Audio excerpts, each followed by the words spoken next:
अध्याय 13 विनिद्र संत। कृपया मुझे हिमालय में जाने की अनुमति दीजिए। मुझे लगता है कि वहाँ के अखंड एकांत में मैं ईश्वर से अनवरत तादात्म्य स्थापित कर सकूँगा। एक बार सचमुच मैंने अपने गुरु से ये कृतघ्न शब्द कहे। कभी कभी साधक के मन में अप्रत्याशित रूप से उत्पन्न होने वाले भ्रम के जाल में मैं फंस गया था। कॉलेज की पढ़ाई और आश्रम के कर्तव्यों के प्रति दिन प्रतिदिन बढ़ती उदासीनता मुझे अधिकाधिक अधीर किए जा रही थी। इस कृतघ्नता के पातक को किंचित हल्का करने वाली बात यह थी कि मैंने यह प्रस्ताव तब रखा था जब श्री युक्तेश्वर जी के साथ रहते हुए मुझे केवल 6 महीने ही हुए थे। अभी तक मैं उनकी गगनस्पर्शी उच्चता को पहचान नहीं पाया था। हिमालय में कई पहाड़ी लोग रहते हैं, उन्हें तो कोई ईश्वरानुभूति नहीं है। मेरे गुरु ने धीरे धीरे और सहज भाव से कहा, जड़ पर्वत की अपेक्षा किसी आत्मज्ञानी मनुष्य से ज्ञान प्राप्त करना अधिक अच्छा है। गुरुदेव के इस संकेत की कि मेरे गुरु पर्वत नहीं बल्कि वे स्वयं हैं उपेक्षा कर मैंने पुनः अपनी प्रार्थना दोहराई। श्री युक्तेश्वर जी ने कोई उत्तर नहीं दिया। मैंने उनके मौन को स्वीकृति मान लिया, एक संदिग्ध परंतु मनोनुकूल निर्णय। उस दिन शाम को कोलकाता जाने के अपने घर में मैं अपनी यात्रा की तैयारी करने में जुट गया। एक कंबल में कुछ सामान को बांधते समय मुझे इसी प्रकार की उस गठरी की सहसा याद आ गई जिसे मैंने कुछ वर्ष पूर्व चोरी चोरी अपने अटारी की खिड़की से नीचे फेंका था। मन में यूं ही विचार आया कि कहीं यह भी एक और अनिष्ट ग्रह योग युक्त हिमालय पलायन साबित ना हो। पहली बार की यात्रा के समय मेरा आध्यात्मिक उत्साह उछाल पर था। आज अपने गुरु को छोड़कर जाने के विचार पर मेरा अंतर्मन मुझे धिक्कार रहा था। दूसरे दिन प्रातः मैं स्कॉटिश चर्च कॉलेज के अपने संस्कृत प्राध्यापक बिहारी पंडित के पास जा पहुंचा। सर, लहरी महाशय के एक महान शिष्य के साथ अपनी मित्रता के बारे में आपने मुझे बताया था। कृपया मुझे उनका पता बता दीजिए। तुम्हारा आशय राम गोपाल मजूमदार से है। मैं उन्हें विनिद्र संत कहता हूँ। वे सदा ही ब्रह्मानंद से निमग्न रहते हुए जागृत रहते हैं। उनका घर तारकेश्वर के निकट रणबाजपुर में है। मैंने उनका धन्यवाद किया और तुरंत तारकेश्वर जाने के लिए ट्रेन पर सवार हो गया। इस विनिद्र संत से हिमालय में एकांत ध्यान में रत होने की अनुमति लेकर मैं अपने मन में उठ रही आशंका को शांत करना चाहता था। बिहारी पंडित ने मुझे बताया था कि राम गोपाल को बंगाल की निर्जन गुफाओं में अनेक वर्षों तक क्रिया योग का अभ्यास करने के पश्चात आत्म साक्षात्कार हो गया था। तारकेश्वर में मैं वहाँ के सुविख्यात मंदिर की ओर चल पड़ा। हिंदू लोगों के मन में इस मंदिर के प्रति नितांत श्रद्धा भाव है, जैसे फ्रांस में स्थित लूर्ड के पवित्र स्थल के प्रति कैथोलिक ईसाइयों के मन में है। तारकेश्वर में रोग निवारण के असंख्य चमत्कार घटित हुए हैं, जिनमें से एक मेरे परिवार के एक सदस्य के साथ भी हुआ था। मैं मंदिर में पूरे 1 सप्ताह तक बैठी रही। मेरी सबसे बड़ी चाची ने मुझे बताया था। पूर्ण उपवास करते हुए मैं तुम्हारे शारदा चाचा की एक जीर्ण रोग से मुक्ति के लिए प्रार्थना करती रही। 7वें दिन मेरी अंजलि में अपने आप एक बूटी प्रकट हो गई। मैंने उसका काढ़ा तैयार किया और तुम्हारे चाचा को पिला दिया। उनका रोग तत्क्षण गायब हो गया और फिर कभी प्रकट नहीं हुआ। मैंने तारकेश्वर के पवित्र मंदिर में प्रवेश किया। उस मंदिर में एक गोल पत्थर के अतिरिक्त और कुछ नहीं था। उसके अनादि और अनंत परिधि अनंत ब्रह्म का उचित प्रतीक है। भारत में एक अनपढ़ किसान भी निराकार ब्रह्म की संकल्पना को समझता है। वस्तुतः पाश्चात्यों ने यदा कदा उस पर कल्पना जगत में जीने का आरोप भी लगाया है। मेरी अपनी मनोस्थिति उस समय इतनी वैराग्यपूर्ण थी कि उस पत्थर के आगे नतमस्तक होने की मेरी इच्छा नहीं हुई। मुझे लगा कि ईश्वर को केवल अपनी आत्मा में ही ढूंढा जाना चाहिए। मैं वहाँ प्रणाम किए बिना ही मंदिर से बाहर आ गया और निकट स्थित रणबाजपुर की ओर द्रुत गति से चलने लगा। रास्ते में मिले एक व्यक्ति से जब मैंने रणबाजपुर का पता पूछा तो वह दीर्घ चिंतन में डूब गया। आगे एक चौराहा आएगा, वहाँ दाहिने मुड़ जाओ और चलते जाओ, उसने प्रश्न देवता की गहन भाव भंगिमा में अंततः उच्चारण किया। उसके दिशा निर्देश का पालन करते हुए मैं एक नहर के किनारे किनारे चलता गया। चलते चलते अंधेरा हो गया। जंगल में बसे गांव के बाहर का इलाका चमकते जुगनुओं और आसपास मंडराते सियारों की हुआ से सजीव हो उठा। चांद का प्रकाश इतना मंद था कि उसमें रास्ता दिखाई देना कठिन हो रहा था। 2 घंटे तक मैं ठोकरें खाता रहा। आहा, गाय के गले में बंधी घंटी की वह आह्लादक ध्वनि, मेरे बारंबार जोर जोर से पुकारने पर आखिर एक किसान मेरे पास आ गया। मैं रामगोपाल बाबू की खोज में हूँ। इस नाम का कोई व्यक्ति हमारे गांव में नहीं रहता, उस आदमी ने कटु स्वर में कहा। तुम शायद झूठ बोल रहे हो और कोई जासूस हो। उसके राजनीतिक आशंकाओं से व्यथित मन से संदेह दूर करने की आशा से मैंने हृदय स्पर्शी ढंग से अपनी राम कहानी उसे सुनाई। वह मुझे अपने घर ले गया और उसने मेरी अच्छी आवभक्त की। रणबाजपुर तो यहाँ से काफ़ी दूर है, उसने कहा। चौराहे पर तुम्हें बाएं मुड़ना चाहिए था, दाहिने नहीं। खिन्न मन से मैं सोचने लगा, मुझे रास्ते में मिलकर दिशा निर्देश देने वाला वह पहला आदमी अनभिज्ञ पथिकों के लिए एक निश्चित अभिशाप था। मोटे चावल का भात, मसूर की दाल और आलू और कच्चे केले की रसदार सब्जी के स्वादिष्ट भोजन के बाद आंगन से सटी एक छोटी सी झोंपड़ी में मैं सोने के लिए चला गया। दूर कहीं पर गांव के लोग मृदंगों और करतालों की ध्वनि के साथ उच्च स्वर में कीर्तन कर रहे थे। उस रात नींद आने का तो प्रश्न ही नहीं था। मैं एकांतवासी योगी राम गोपाल के पास पहुंच जाने के लिए गहरी प्रार्थना करता रहा। जैसे ही मेरी झोंपड़ी के छिद्रों से उषा की पहली किरण अंदर आई, मैं रणबाजपुर के लिए निकल पड़ा। धान के ऊबड़ खाबड़ खेतों में से कटे हुए धान के ठूंठों पर और सूखी मिट्टी के बड़े बड़े ढेलों से बचता बचाता मैं धीरे धीरे चलता जा रहा था। यदा कदा मिल जाने वाला कोई किसान मुझे पूछने पर एक ही उत्तर देता कि रणबाजपुर बस एक ही कोस दूर है। 6 घंटों में सूर्य ने क्षितिज से मध्याकाश की अपनी यात्रा तय कर ली, परंतु मुझे अब लगने लगा था कि मैं रणबाजपुर से सदा के लिए 1 कोस दूर ही रहूँगा। दोपहर की आधी ढल गई, तब भी मेरा विश्व अंतर्हीन धान खेतों में ही सिमट कर रह गया था। आकाश से हो रही अग्निवर्षा से बचने का कोई उपाय नहीं था और उसकी दाहकता ने मुझे लगभग चक्कर खाकर गिर पड़ने की अवस्था तक पहुंचा दिया था। मैंने एक आदमी को आराम से टहलते हुए अपने पास आते देखा।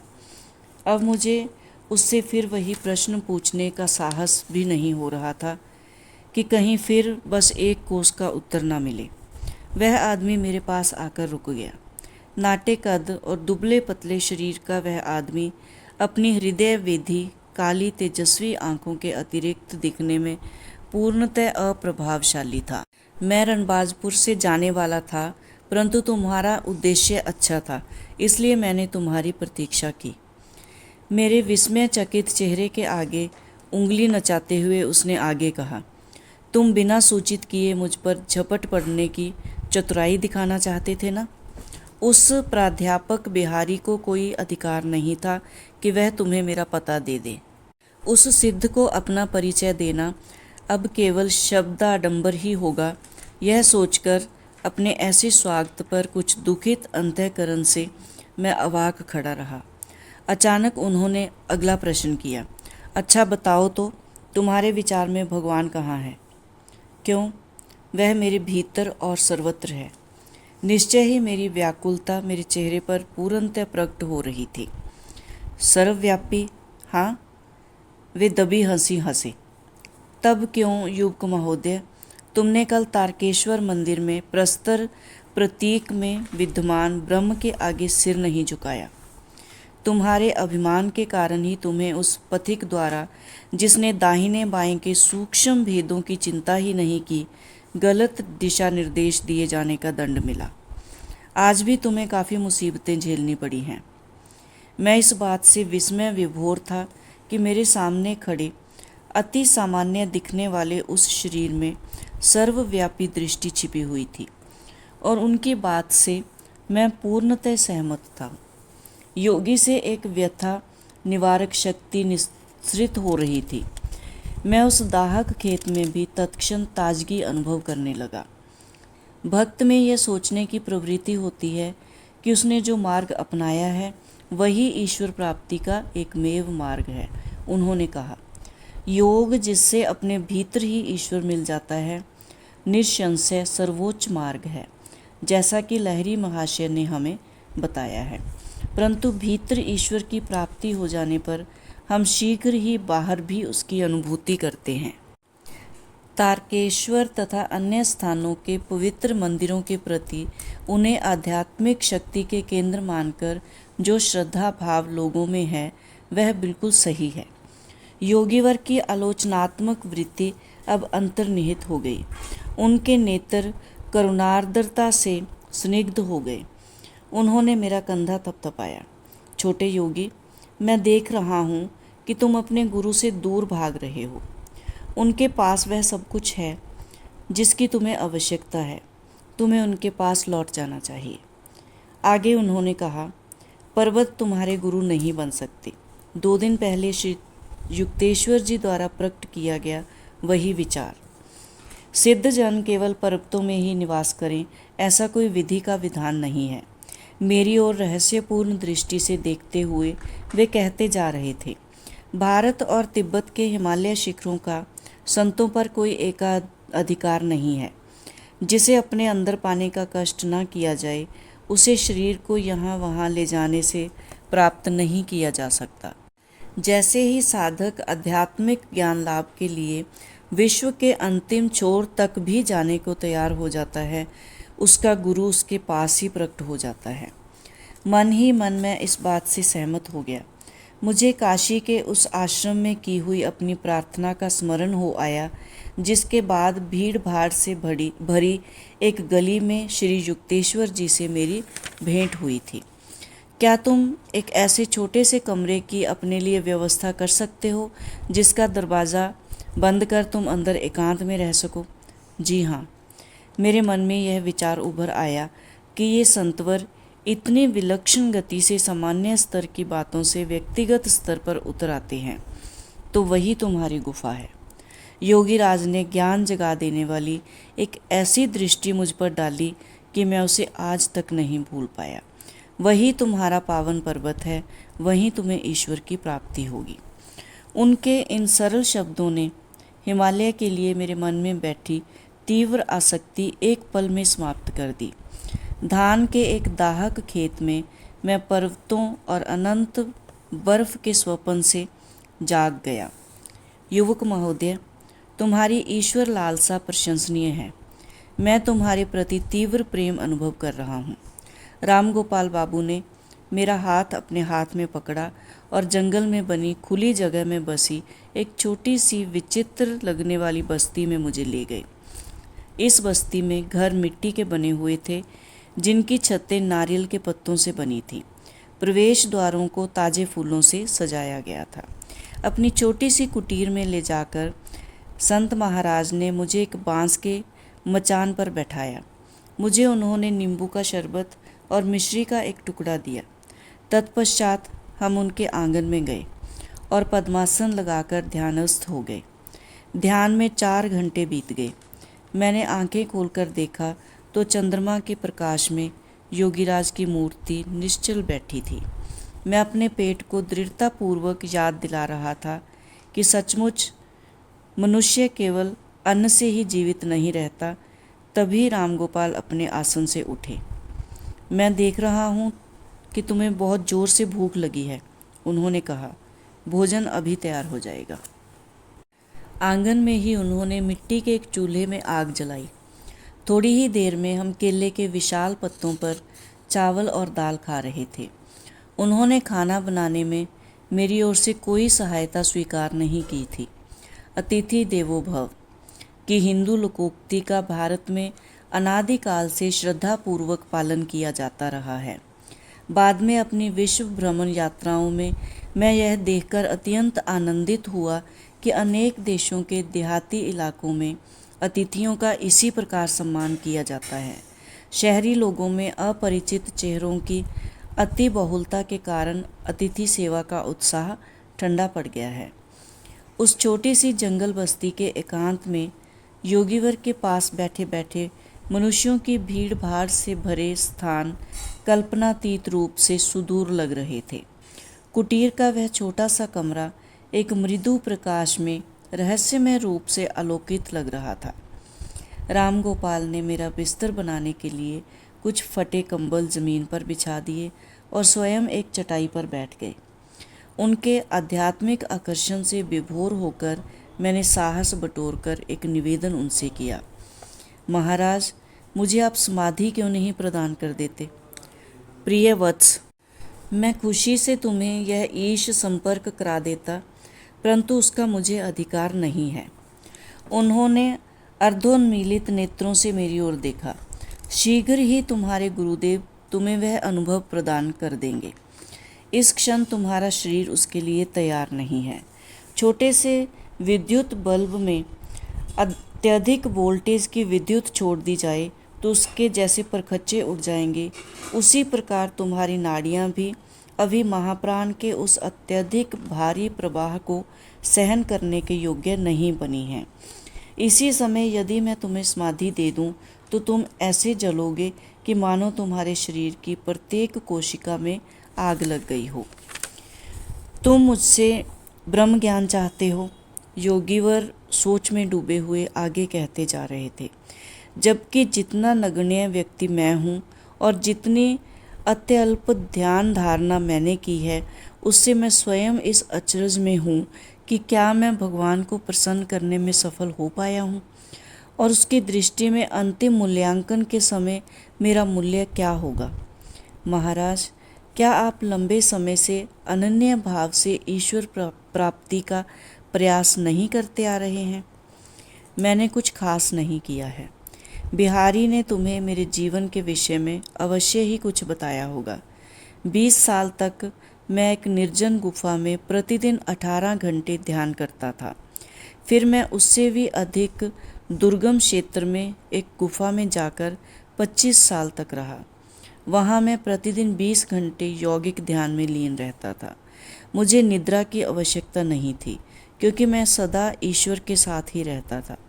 निद्रा की साधारण अवचेतन अवस्था की आंशिक शांति से मेरे शरीर को जितना विश्राम मिलता, उससे कहीं अधिक समाधि की अधिचेतन अवस्था की पूर्ण शांति में मिलता था। निद्रा अवस्था में मांसपेशियों को विश्राम मिलता है, परंतु हृदय, फेफड़े और रक्त संचारण प्रणाली निरंतर कार्यरत रहती है। उन्हें कोई विश्राम नहीं मिलता। अधिचेतन अवस्था में सभी आंतरिक अवयव भी महाप्राण की शक्ति से आवेशित होकर निष्क्रिय जीवंतता की अवस्था में स्थिर रहते हैं।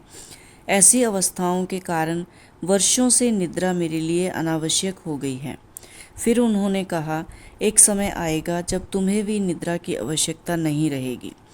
हे भगवान, आप इतने लंबे समय से इतनी अधिक ध्यान धारणा करते आ रहे हैं और अभी भी आपको निश्चित पता नहीं कि आपने प्रभु को प्रसन्न कर दिया है या नहीं।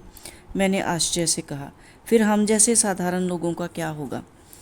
क्या तुम नहीं समझ रहे हो वत्स कि ईश्वर स्वयं अनंत काल है? यह सोचना कि केवल 45 वर्षों की ध्यान धारणा से कोई उसे पूर्ण रूप से जान लेगा, असंगत अपेक्षा रखना है। तथापि बाबा जी हमें यह विश्वास अवश्य दिलाते हैं कि थोड़ी सी ध्यान धारणा भी मृत्यु भय और प्रलोक की अवस्था के भय से हमारा रक्षण करती है। तुच्छ पर्वतों को अपना आध्यात्मिक आदर्श ना बनाकर निर्गुण ईश्वर प्राप्ति के तारे पर अपना लक्ष्य केंद्रित करो। यदि कठिन परिश्रम करोगे तो वहाँ पहुँच जाओगे। इस संभावना से रोमांचित होकर मैंने उनसे कुछ और ज्ञानोपदेश करने की याचना की। उन्होंने लहरी महाशय के गुरु बाबा जी के साथ अपनी प्रथम भेंट की अद्भुत कहानी सुनाई। लगभग मध्य रात्रि होने पर तब रामगोपाल मौन हो गए और मैं अपने कंबलों पर लेट गया। जब मैंने आंखें बंद की तो मुझे बिजलियां कौंधती दिखाई देने लगी। मेरे अंदर का विशाल अंतराल जैसे पिघले हुए प्रकाश से भर गया। मैंने आंखें खोली तो वही चुंधियाने वाला प्रकाश दिखाई दे रहा था। वह कुटीर उस अनंत महाकाश का एक छोटा सा हिस्सा बन गई थी जिसे मैं अपनी अंतर्दृष्टि से देख रहा था। तभी योगीराज ने कहा, तुम सोते क्यों नहीं? महाराज, मैं कैसे सो सकता हूँ जब मेरे चारों ओर बिजलियाँ कौंध रही हों, चाहे मेरी आंखें बंद हो या खुली। तुम धन्य हो जो तुम्हें यह अनुभव मिल रहा है। इन आध्यात्मिक प्रभा किरणों का दर्शन आसानी से नहीं होता। फिर उन्होंने स्नेह के कुछ और शब्द कहे। उषा काल होने पर रामगोपाल ने मुझे मिश्री के कुछ टुकड़े दिए और वापस लौट जाने के लिए कहा। उनसे विदा लेने में मुझे इतना दुख हो रहा था कि अश्रु मेरे गालों पर बहने लगे। मैं तुम्हें खाली हाथ नहीं जाने दूंगा, योगीराज ने दयार्द होकर कहा। मैं तुम्हारे लिए कुछ अवश्य करूंगा। वे मुस्कुराए और उन्होंने अपनी दृष्टि मुझ पर स्थिर की। मैं निश्चल हो गया, मानो जमीन से चिपक गया हूँ। उनसे निस्तृत होने वाली शांति की धाराओं ने मेरे संपूर्ण अस्तित्व को अपलावित कर दिया। तत्क्षण मेरी पीठ का दर्द ठीक हो गया, जो अनेक वर्षों से बीच बीच में मुझे तकलीफ देता रहता था। ज्योतिर्मय आनंद के सागर में नहाकर नव उल्लास प्राप्त करने से अब मेरा रुदन बंद हो गया। राम गोपाल की चरण वंदना करके मैं जंगल में प्रवेश कर गया। जंगल की उलझती झाड़ियों में से रास्ता बनाते हुए कई धान खेतों को पार करता हुआ आखिर मैं तारकेश्वर पहुंचा। तारकेश्वर में दूसरी बार मैं अब मंदिर गया और वहां भगवान के सामने साष्टांग दंडवत किया। वह गोल पत्थर मेरी अंतर्दृष्टि के सामने आकार में बढ़ता गया और आकाशपिंड बन गया, जिसमें वलयों पर वलय, अंचलों पर अंचल सभी ईश्वर की प्रभा से ओतप्रोत लग रहे थे। 1 घंटे बाद मैं खुशी खुशी कोलकाता की गाड़ी में बैठ गया। मेरी यात्राओं का अंत हो गया। उत्तुंग पर्वतों में नहीं, बल्कि अपने गुरु के हिमालय सदृश व्यक्तित्व के चरणों में। अध्याय 13 समाप्त।